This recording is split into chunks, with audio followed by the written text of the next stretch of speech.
As the world counts down the final hours of 2013, we're looking back at the key stories that shaped the outgoing year.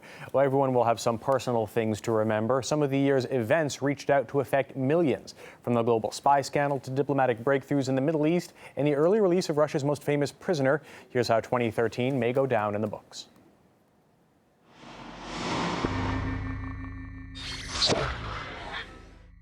I would describe this man as an American hero. Is a hero. Edward Snowden is a hero.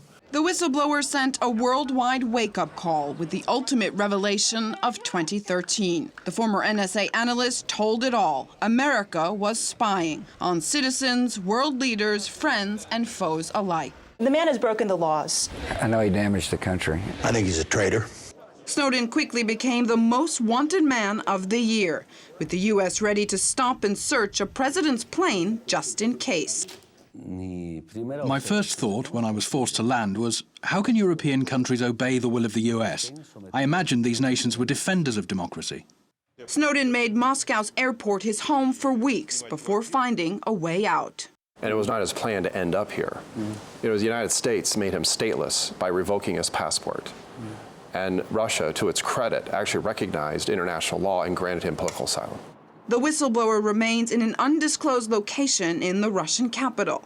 We have an executive Department of Justice that's unwilling to prosecute high officials who lied to Congress and the country on camera, but they'll stop at nothing to persecute someone who told them the truth. Snowden promises to keep the leaks coming through 2014.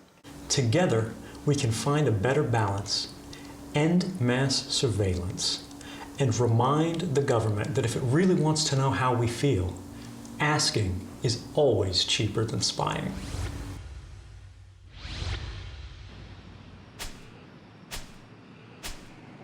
The U.S. government can and will shut down.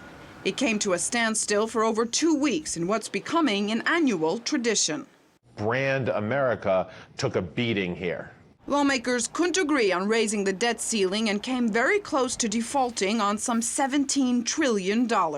Eventually, the market's going to say, we don't want to play this game anymore. We're not going to lend you money at any price. The IMF and World Bank warned of dire consequences, while China called for the world's de-Americanization.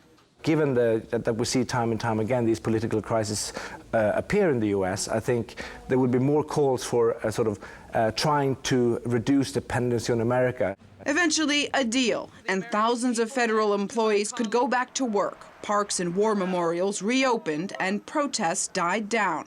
But the shutdown side effects lingered on. This was really a spectacle following a series of spectacles that has downgraded America's image worldwide to levels I've never seen so low. With a new president, a new mood. Iran's Hassan Rouhani broke the ice on over 30 years of frozen ties between Tehran and Washington. Rouhani is nicknamed the Sheikh Diplomat. He will not be the one to back up from diplomacy. First, a phone call with Obama while on his maiden visit to the UN. Then, the nuclear deal of the decade. The Iranians have shown time after time that there is no evidence that Iran's nuclear program is anything but peaceful, is something that has been ignored by the Western media and Western governments. But despite all that, Iran's resilience has forced these countries to accept enrichment. And again, the Russians and the Chinese have played a very constructive role. Iran agreed to restrict and regulate its nuclear program, but maintained the right to peaceful energy. In return, sanctions and rhetoric eased. Russia hailed diplomacy for sealing the deal. The West said its harsh sanctions secured the breakthrough. 10 years on, and Iraq still reels from violence. A decade since the U.S.-led invasion, but 2013 was also one of the bloodiest years.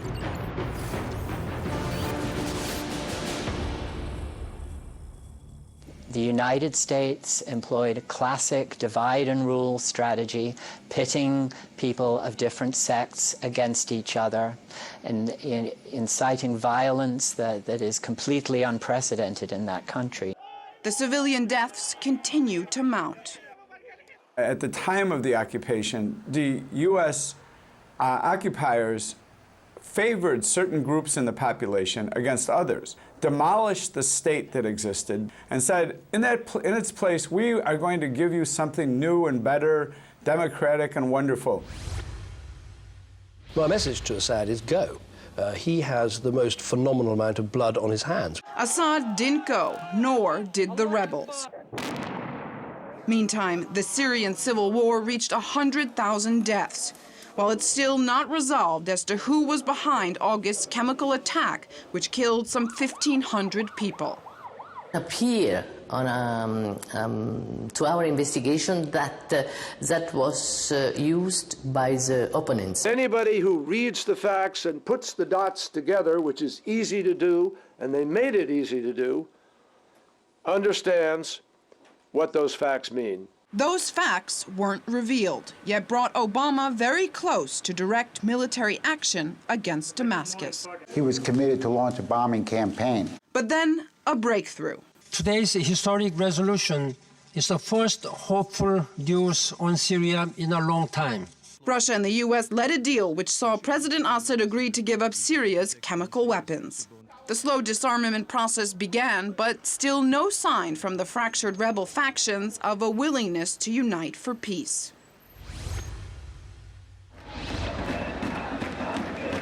The Arab Spring is still not blooming.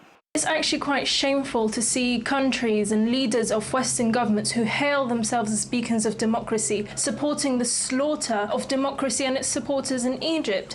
The army may have pulled the trigger, yes, but it was the West that loaded the gun. Mohammed Morsi and the Muslim Brotherhood didn't survive long at the helm of Egypt. He spent most of 2013 behind bars when he was removed by the military after mass protests hit Tahrir again.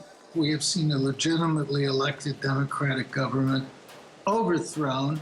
It is, I think, shameful that the Western leaders are pussyfooting around and they won't even call it a coup. This is an old-fashioned military coup. In Tunisia and Libya, the chaos continues. People are desperate now to try and put a cover on what has been created by the Libyan disaster and the fall of Gaddafi.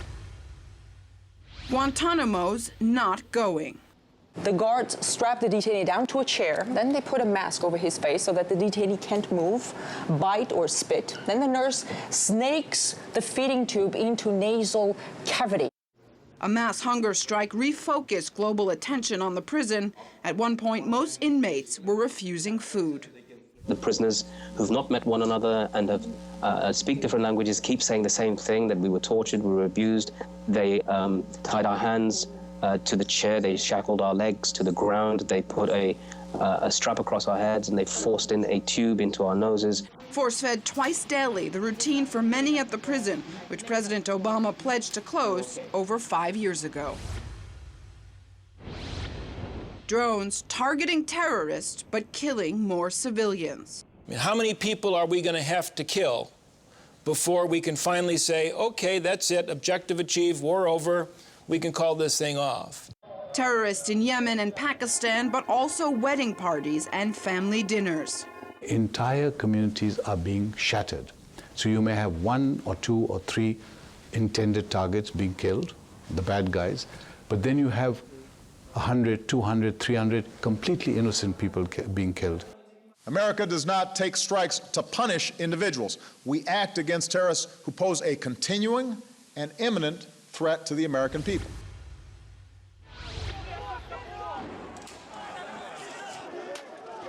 Orange is back. Mass protests returned to Kiev almost a decade after the Orange Revolution because Ukraine dropped out of an EU trade deal. And plenty of politicians from around the world joined in. The U.S. and the EU talk a lot about European values and Western values, but is it a Western value to allow a foreign country to come in and influence your electoral process, to influence politics on the streets? Of course it's not. The East wants to go east, the West wants to look west, and everyone in between wants a say. One above all looked at the rhetoric that was emanating from Brussels and Washington. When Ukraine failed to sign, it became clear that it was very much directed against Russia and that it was not good for the Ukrainian people. Space rocks pack a punch. A flaming meteor streaked across the sky and slammed into Chelyabinsk in central Russia with a shockwave equal to 20 nuclear bombs. There were so many rumors from a jet which went down to a satellite and even to the start of the end of the world. It damaged dozens of buildings, injured hundreds of people, but took everyone by surprise. No one saw it coming. Viral videos of its final moments helped RT to 1 billion views on YouTube, the first news channel ever to do so. You might have hit or missed an online gold mine. Bitcoin has absolutely triumphed as the dollar has crashed 90% against Bitcoin, as Bitcoin is set to take on the world and root out the banksters. The world's most popular digital currency stirred up supporters and cynics. Cyber criminals love it, drug dealers use it, terrorists are looking into it. The risks are clear, but Bitcoin's snapping at the dollar's heels and the banks are getting nervous. If they were pleased with the monetary system, if they felt it was fair, then they wouldn't be looking for an option like Bitcoin. It's a sign of where the society is going. But it's old money that troubled Greece. Anti-austerity crowds weary of years of financial life support from abroad. While the government cracked down on the rising right, shutting the openly fascist Golden Dawn Party, which was connected to the killing of an anti-right-wing rapper. People are ready to go after Goliath. Chemical companies are feeding us and our families. It's now sort of laboratory to table rather than farm to table. Protests against food giant Monsanto peaked in 2013, with activists trying to spread awareness about what they say are the dangers of genetically modified foods. Monsanto has been continuously voted as the most evil company on the planet year after year with stiff competition. Most media outlets didn't cover this growing global movement, nor the one gathering steam to fight the likes of Chevron and the energy giant's fracking projects. The controversial process to release oil and gas deep underground ignited global campaigns against its damning environmental potential. Irrefutable evidence of contamination. Air pollution, water contamination. Battle between big business and the interests of the people. Putin proves hard to predict. Khodorkovsky recently wrote a petition asking me to pardon him. He spent more than 10 years in prison. This is a serious punishment. He cites humanitarian reasons, saying his mother is sick. I believe, taking due account of all the circumstances, it's possible to take a respective decision, and in the near future, I will sign a decree to pardon him. Mikhail Khodorkovsky was released along with members of Pussy Riot and Greenpeace activists in a nationwide amnesty. Internationally, the relations with the rest of the world have been deteriorating rapidly and are getting worse and worse. And perhaps Putin, with this, is trying to put a stop to that, or a marker, and to slow down that process. But inside Russia, there remain questions about Khodorkovsky and the fall of the oil giant Yukos. The Russian people will want to know, where is the money? Most ordinary people around the world, and Russians too, of course, particularly feel that Khodorkovsky got what he deserved. The move has been called everything from pre-Olympic PR to simple logic and continues to puzzle many in and outside of Russia. Most are waiting to see what Mikhail Khodorkovsky will do with his freedom in 2014 and beyond.